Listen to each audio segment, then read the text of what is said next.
Boa noite, Marcondes. Boa noite, Leonardo. Boa noite às pessoas que estão assistindo. Uma sexta-feira dessa, muito frio. Tudo bem, estamos aí. O Dr. Flávio, que é super reconhecido no meio jurídico, conhecido também sobre o seu conhecimento e a sua experiência no Tribunal do Júri, e agora auxilia o Daniel Borel na assistência de acusação no caso que envolve seu filho. Vamos falar primeiro sobre esse crime cibernético. Nós sabemos que esse perfil já foi até deletado e que o Daniel ele fez essa denúncia principalmente para se resguardar, né? Já que utilizam a imagem dele, o nome dele, para os mais variados fins, né? Doações, venda de quadros, como foi esse perfil, e muitos outros. Também sabemos que existem perfis falsos que o atacam. Não entendemos o porquê, mas simplesmente o atacam. E ele também tem que se resguardar desses casos. Como foi descoberto, doutor Leonardo e doutor Flávio, esse perfil? Como foi sabido pelos senhores ou pelo Leniel da utilização da imagem do Leniel, no caso do filho dele, do Henri, para benefício desse perfil? Como foi sabido isso? Bom, Marcondes, o que acontece? Em primeiro lugar, eu fico imaginando, e a gente tem muito contato com ele, né? Mas mesmo assim a gente não, é difícil mensurar o sofrimento do Leniel. Não precisa ser pai, tá, para tentar mensurar ou para chegar bem próximo disso o que é a perda de um filho. Tá? A perda de um filho talvez seja o acontecimento mais trágico, o que pior pode acontecer, o que de pior pode acontecer a um pai, a uma mãe, a um ser humano. Primeiro porque ela inverte uma ordem natural das coisas, né? Que seria a morte, é o ser vivo, que ele nasce, cresce, desenvolve e morre. Tá? Então já inverte aquela ordem natural, se é que pode existir uma ordem natural, mas é aquele sentimento que tem que os pais vão antes dos filhos. Segundo, a maneira com que o menino, aquele menininho lindo, carinhoso, foi covardemente assassinado. Foi um assassinato covarde, tá? Movido por ganância, movido por luxo, conforto, maldade. Então, só isso já seria suficiente para impor ao pai, ao Leniel, um sofrimento que nenhum de nós é capaz de mensurar. Porque pessoas morrem, pessoas perdem filhos, mas perder um filho da maneira com que o Leniel perdeu, um filho que você pensa o seguinte, está com a mãe. A mãe é aquela mácula, tá? Ninguém defende seu filho como uma mãe, ou pelo menos como a maioria delas.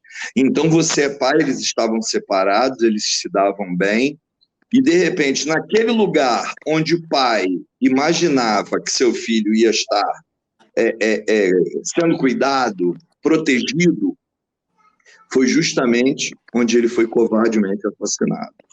Então, o sofrimento do Leniel é algo assim que não dá para a gente medir. E ele vem procurando não um justiçamento, não vingança. O Leniel, ele vem procurando apenas e tão somente justiça. E nesse caminhar do Leniel, de superando dia a dia aquele sofrimento, ele se depara com pessoas com um caráter tão monstruoso, tá? Um caráter tão abjeto, tão vil, quanto aquele das pessoas que assassinaram covardemente seu filho. E essas pessoas, se utilizando dessa tragédia, desse sofrimento do Leniel, que nós, pessoas normais, sejamos da área jurídica ou qualquer outra área, a gente se compadece daquilo. E aí as pessoas de boa fé, como nós, que temos ali, tentamos nos colocar no lugar do Leniel, o que acontece conosco? Qualquer coisa que a gente veja sendo supostamente pedido por boa fé, como ajuda, a gente vai na nossa sensibilidade de seres humanos, daquela fraternidade, e a gente vai procurar ajudar. Diante disso, essas pessoas inescrupulosas criaram perfis falsos e estão praticando ali toda sorte de crimes, o principal deles, estelionato, vendendo coisas, leiloando coisas, pedindo coisas e tentando sensibilizar pessoas de outras formas.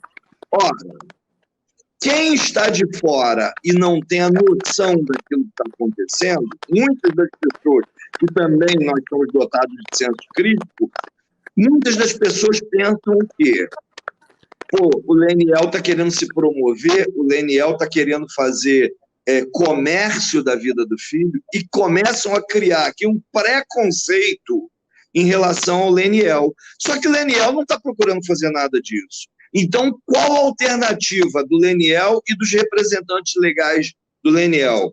Procurar a polícia e pedir providências em relação a isso. E foi o que nós fizemos, foi o que o Leniel fez, e eu quero avisar o seguinte: muitos desses perfis, desses covardes inescrupulosos, aproveitadores, já foram tirados do ar espontaneamente por eles. Agora, eu quero dizer, primeiro, conforme o Leniel disse na entrevista dele nos jornais hoje, o Leniel não pede dinheiro, não pede vaquinha e não faz venda, não faz comércio, seja ele do tipo que for.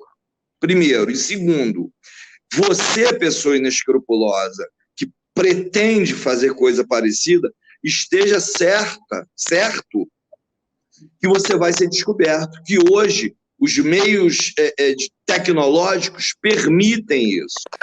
Então, evitem fazer esse tipo de coisa. Ponto. Nós já fizemos o que tínhamos que fazer. Porém, além disso, tem aquelas pessoas também com má intenção, que sabem, têm o conhecimento pleno de que o Leniel não fez isso, e mesmo assim, ardilosamente, tentam denegrir a imagem do Leniel. E eu digo a esse tipo de pessoa também que nós estamos tomando providências, nós estamos printando redes sociais desse tipo de pessoa que tenta denegrir maldosamente o nome do Leniel. Tá? O Leniel, ele quer duas coisas apenas. Em primeiro lugar, justiça. Em segundo lugar, paz. É o que o Leniel quer. Tá bom? Nós podemos falar que a audiência de instrução é um pré-julgamento, já que é baseado na audiência de instrução que o juiz decide se pronuncia ou não o réu? Em primeiro lugar, se fosse, não haveria necessidade do legislador de 88, o legislador constituinte, ter colocado no mesmo artigo dois princípios, tá? Incisos diferentes. Tá? E no júri, a plenitude de defesa está presente e isso tem que ser respeitado. Tem que ser respeitado. Sob pena até de uma nulidade. Entendeu? Então, a doutora Elizabeth Machado Louro já é uma juíza que está há muitos e muitos anos presidindo o Tribunal do Júri, presidiu o Tribunal do Júri em São Pedro da Aldeia, depois muitos anos em Nova Iguaçu, e já está na capital com a titularidade, antes no quarto e agora no segundo tribunal, há muito tempo. Foi defensora pública do júri tá? Uma defensora muito competente, tá? E muito atuante no Tribunal do Júri, então ela permite, tá? Balizada na Constituição, que é direito da defesa, e ela é aquela juíza que permite que a defesa se utilize mesmo disso. Então é difícil no processo dela gerar uma nulidade, processo presidido por ela. A defesa feita por brilhantes advogados, tem a sua tese, já estabeleceu a sua forma de trabalhar, e nós estamos aguardando o que as defesas, principalmente a defesa que ainda não apresentou a resposta à acusação. Bom, em primeiro lugar, vamos começar respondendo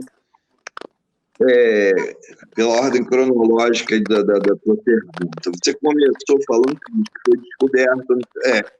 As notícias que estão vindo aí em tona são essas.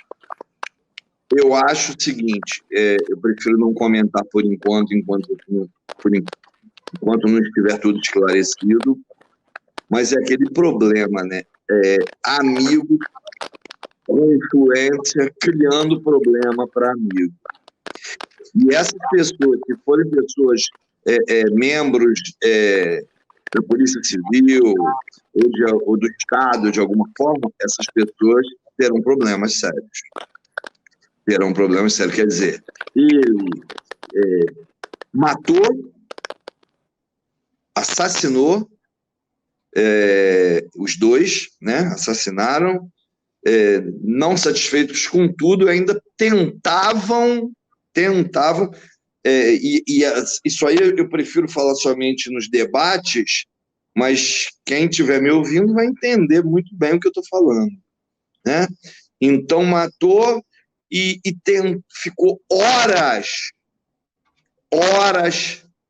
o menino já morto, sem vida, aquele anjinho ali dentro de casa, e eles procurando meios de se safarem dessa covarde e hedionda empreitada criminosa que eles praticaram. Horas, em nenhum momento bateu o arrependimento, a consciência, ou até uma tentativa de reverter, porque o próprio Código Penal, lá no artigo 15, lá no artigo 16, ele prevê essas coisas. De repente, aí um arrependimento eficaz ou alguma coisa. Não. Tá? Pelo contrário, eles procuraram se safar de alguma maneira, procuraram meios escusos, tá? Por questão de poder, tá? E acabaram fazendo, sabe o quê? Eu tenho um amigo, meu grande professor, comecei atuando no júri com ele, até hoje fazer um júri juntos, ele já está com mais de 70 anos, mais de 600 júris, Marco Gouveia. Eu tenho muito júri, graças a ele, porque eu atuei muito tempo no escritório dele. Ele sempre dizia uma coisa: amigo não arruma problema para amigo. Amigo de verdade não arruma problema para amigo. E esse rapaz Jairo, ele arrumou problema para vários amigos dele. Mas isso vai ser ainda apurado e a gente não tem que ficar discutindo aqui. O Código de Processo Penal, quando há a suspeita de que pode haver uma influência, seja da acusação, seja da defesa, de alguma forma, no julgamento, ele prevê o instituto do desaforamento. Inclusive, eu estou com um caso de grande repercussão agora, que foi desaforado. O Ministério, eu não ia entrar para não atrasar, porque o júri já estava marcado. O júri seria dia 28 de junho, e eu falei, já está perto do júri, eu não vou tentar desaforamento. E o Ministério Público... Eu vou me referir à morte do Henri como homicídio, tá? Homicídio é o crime do homem comum. Eu posso dizer que você, o Leonardo, nenhum de nós nunca vai ser pego roubando, mas eu não posso dizer que algum de nós nunca poderá matar alguém. Você depende das circunstâncias que você, em legítima defesa, às vezes, e às vezes até não, ou num outro excludente de licitude, ou às vezes até não. Por isso, o homicídio é conhecido como crime do homem comum. Qualquer um pode cometer. O assassinato é diferente. O assassinato é covarde. O assassinato é... Não... então, Flávio, as pessoas que quiserem questionar o que eu estou falando. Então você acha que o homicídio não é covarde? Não. Justamente eu estou colocando o homicídio na sua forma simples, o homicídio cometido com uma excludente, ou o homicídio privilegiado, há diversas formas. O caso Henri foi um covarde assassino. Então, eu sempre me refiro a esse crime como um covarde assassinato. Doutor Flávio, então, voltando... que é assassinato, tá? Porque os requintes foram absurdos. Isso aí, é o assassinato. O assassinato do Henri, ele foi tão bem investigado pela polícia, mas foi feito um trabalho pela polícia, depois com o Ministério Público, tão bem feito. E, Marcondes, eu vou te dizer o seguinte, não é só eu como assistente da acusação que diz isso, não. A própria defesa de Munique, numa entrevista nas escadarias da 16ª DP, onde estavam perfilados ali os 3 advogados, o próprio, um deles, eu não lembro qual deles que falou isso, mas um dos advogados, olha, eu já estou elogiando aqui o delegado há muito tempo. O tempo que ele se dedicou elogiando o delegado foi maior que o meu agora. E olha que eu estou na assistência da acusação. Então, aquela própria fala de um dos advogados da Munique, falando, olha, o trabalho foi brilhante, foi excelente, só aquilo ali é um verdadeiro libelo em favor da acusação, porque foi realmente muito bem investigado, foi muito bem feito. O delegado que presidiu a acusação, e como a própria defesa da Munique disse, e eu estou dizendo aqui agora, aquele delegado eu já o conhecia, eu já o conheço, porque a gente trabalha na área criminal esse tempo todo, mas eu falava lá em casa, eu tenho 3 filhos estudantes de direito, eu falava, olha a serenidade desse delegado, olha a tranquilidade dele, ele não busca em momento algum aparecer, ele não busca em momento algum perseguir. Esse cara, ele está fazendo um trabalho ali, olha que baita profissional esse delegado. Não perseguiu ninguém, não se deixou influenciar, porque é normal, nós somos seres humanos, não se deixou influenciar por emoções, não se deixou impregnar por revanchismo, não. Ele fez o trabalho dele ali quieto, sem aparecer, junto com o doutor Marco Caque, que era promotor de júri, eu já atuei com o doutor Marco Caque, brilhante promotor de justiça, tá? Doutor Marco Caque, da mesma forma, os dois trabalharam de uma maneira que poucas vezes na minha vida, tá? E olha que são muitos processos, são muitos inquéritos que eu tenho tramitando aí. Poucas vezes na minha vida eu vi, tá? Eu pude ver um trabalho tão bem feito e, curiosamente, a 16ª DP não é uma delegacia de homicídio, porque o RO não foi de homicídio no início e acabou não sendo avocado para DH, então foi investigado lá para mostrar os bons quadros que a polícia tem. Temos os delegados lá da DH e temos esse delegado que era de uma delegacia que não é especializada, junto com o promotor Marco Caque, e fizeram um trabalho primoroso, tá? Repito, sem perseguir ninguém, sem se impregnar por emoções, sem se deixar levar pela vaidade, pela mídia, porque a mídia acaba te procurando e você acaba, às vezes, errando a mão. Nada. Eles fizeram o trabalho deles. E eles fizeram um trabalho tão bem feito que a própria defesa da Munique reconheceu isso nessa entrevista. Foi tão logo o doutor André Barreto foi substituído. e aí a defesa atual assumiu, e ali nas escadarias eles elogiaram tanto que eu vou até pegar aquele trecho depois, deve estar no YouTube, alguma coisa assim, e porque aquele próprio discurso ali vai fazer parte do meu discurso, porque eles fizeram muitos elogios e me chamou a atenção na época, eu não estava nem no caso, entendeu? Então, só para complementar, diante disso e diante desse trabalho primoroso, bem feito, que a polícia muitas das vezes não é assim, tá? Quero frisar muito bem. Eu não estou aqui rasgando seda para se uma coisa, desde que eu sou criança, os dicionários que minha mãe comprava, lá desde que eu era do antigo primário, eu não sei porque eu não vinha a palavra hipocrisia nos meus dicionários, não, porque eu não consigo, não. Eu estou falando nesse caso específico, porque a polícia falha demais, tá?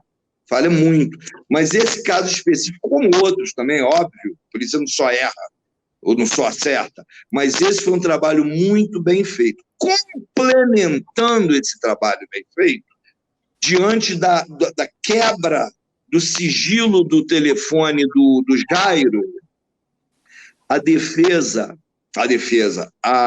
polícia descobriu e está descobrindo uma rede que a gente não sabe. Se o Jairo, além de assassinar brutalmente o Henri, ele ainda colocou amigos em maus lençóis, que às vezes, Marcondes, o amigo não teve culpa, não, como teve um executivo que ele ligou, e esse executivo que até depois, lá na delegacia, esse sujeito é muito honrado, porque quando o Jairo começou a falar, não estou te entendendo, não tem. Então, o Jairo colocou esse amigo mal, e esse amigo foi lá, esclareceu, e demonstrou por A mais B que já... Porque nós podemos errar, Marcondes, eu erro muito, você erra. O Leonardo, todos nós erramos muito. Então, aquele amigo ali, ele poderia ter errado. Não, ele desde o primeiro momento, olha, não, eu já falei com ele que não. Mas a polícia está investigando. E se algum amigo estiver pensando, e aí eu vou dizer porque eu não acredito que isso vai acontecer, mas se acontecer, infelizmente, vai seguir o mesmo caminho. Alguém estiver pensando que pode ameaçar um jurado, e os jurados, eu sempre digo isso nas minhas falas no júri, vocês aqui, vocês representam, vocês são a sociedade, quando o júri é no Rio, né? A maioria do Rio de Janeiro. Vocês estão aqui porque são figuras honradas, senão não estariam aqui compondo o conselho de sentença. Então, se alguma pessoa dessa acha que pode influenciar, que pode ameaçar um membro do conselho de sentença, de alguma forma, pode tentar querer comprar um membro do conselho de sentença, ou quem quer que seja envolvido nesse julgamento, por exemplo, assistente de acusação, a acusação oficial, eu te digo, vai se dar mal como os outros estão se dando mal, tá? O Jairo hoje é um homem solitário. O Jairo é um homem, porque o próprio pai dele disse, isso veio na imprensa, eu não conheço o pai dele, não tenho nada contra nem a favor. A única coisa que eu te digo, certamente, é que o pai dele está sofrendo. Digo isso, pelo que o filho fez. Porque o próprio pai dele disse o seguinte, segundo saiu na imprensa, se você fez isso mesmo, você não volta para cá, não. Então, o Jairo hoje é um assassino, um homem que tinha tudo, tá? Um homem político com vários mandatos, um homem que vivia no luxo, no conforto, através do luxo, do conforto, ele trouxe Munique para o lado dele, mas o Jairo hoje é um homem solitário, é um homem digno de pena, não pena porque ele está pagando o que ele fez, mas é digno de pena na concepção de ser humano. O ser humano não nasceu para ser solitário, para ficar sozinho. E ele é um solitário. E ele é tão solitário que, além dele não ter, eu custo acreditar, que algum amigo enveredaria por um caminho desse tão dissociado da verdade a ponto de tentar influenciar alguma coisa, como ele é solitário também nos longos anos que ele vai amargar na cadeia. Porque nem na cadeia, ali naquele lugar onde estão diversas pessoas, alguns que merecem estar, outros que sabem que merecem estar, outros que não merecem estar, outros, muitos vítimas de injustiça, mesmo ali, naquele lugar ali, ele não vai encontrar amizade, apoio, pelo contrário, ele vai continuar isolado. Então, eu, sinceridade, se alguém supor que pode tentar manipular o conselho de sentença, manipular algum dos personagens desse julgamento, está redondamente enganado. E eu te digo, nem tente, porque vai ser descoberto. Porque o mesmo trabalho primoroso que a polícia fez até aqui, ela vai continuar fazendo, tá? Não arranha a carreira do advogado.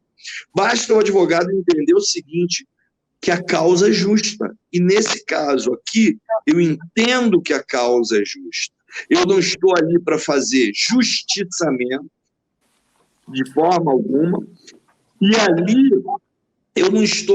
nós não estamos ali para fazer justiça. Quem vai fazer justiça são os jurados, analisando todo o conteúdo probatório já produzida na fase pré-processual e a que vai ser produzida e submetida ao crivo do contraditório daqui para frente. A prova ainda, embora não tenha sido submetida ao crivo do contraditório na ação penal, a prova ela é sobremaneira robusta, ela é inequívoca. Agora, eu não posso enveredar por analisar a prova neste momento, que não é o local nem o momento adequado.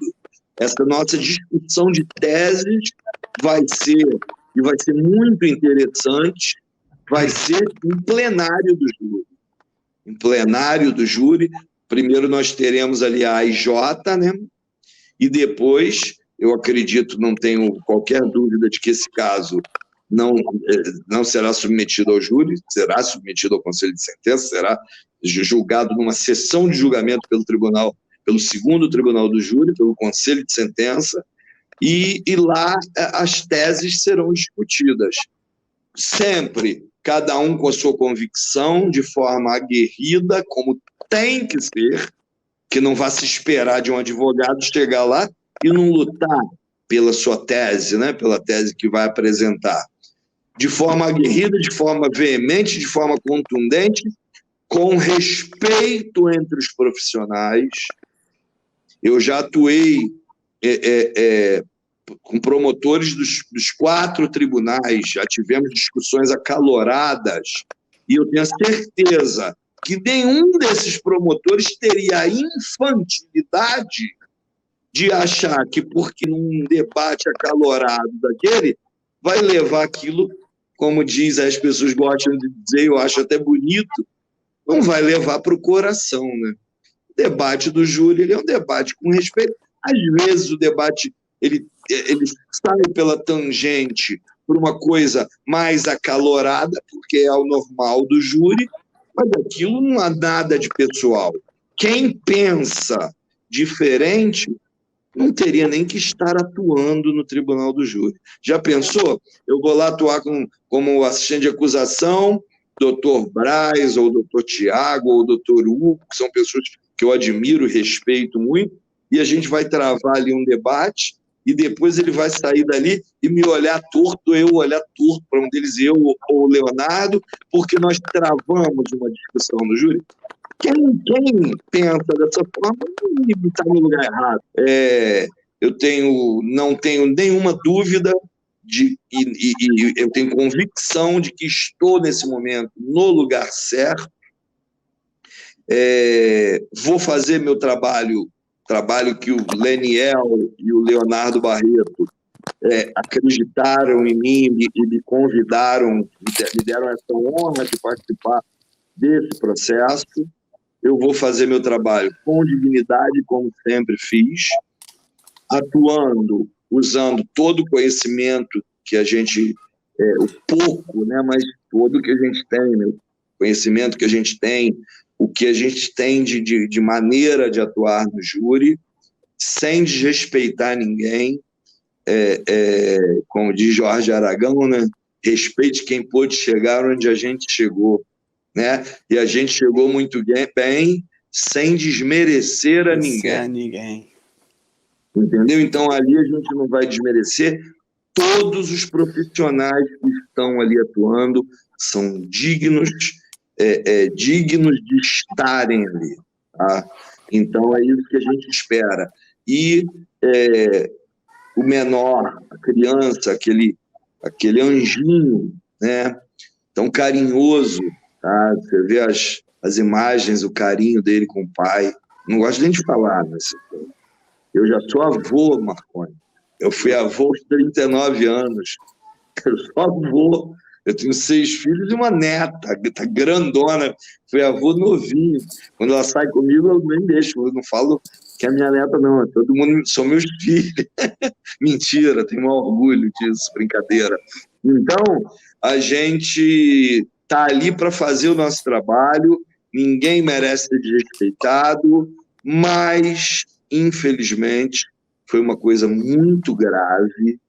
E, repito, não estou ali para fazer justiçamento, nem justiça. Eu estou ali para levar os fatos e ajudar a mostrar ao conselho de sentença tudo aquilo que foi angariado. A verdade processual, a verdade do que aconteceu. Essa covardia. Tá bom, Marconi? Eu agradeço muito a oportunidade que você está me dando, está nos dando, aqui, você tem uma enorme audiência, você tem muitos seguidores, são centenas de milhares, é uma responsabilidade muito grande, né? A gente está aqui ao vivo, né? Quem sabe faz ao vivo, no júri ao vivo, então é muito legal a gente estar aqui, e eu, assim,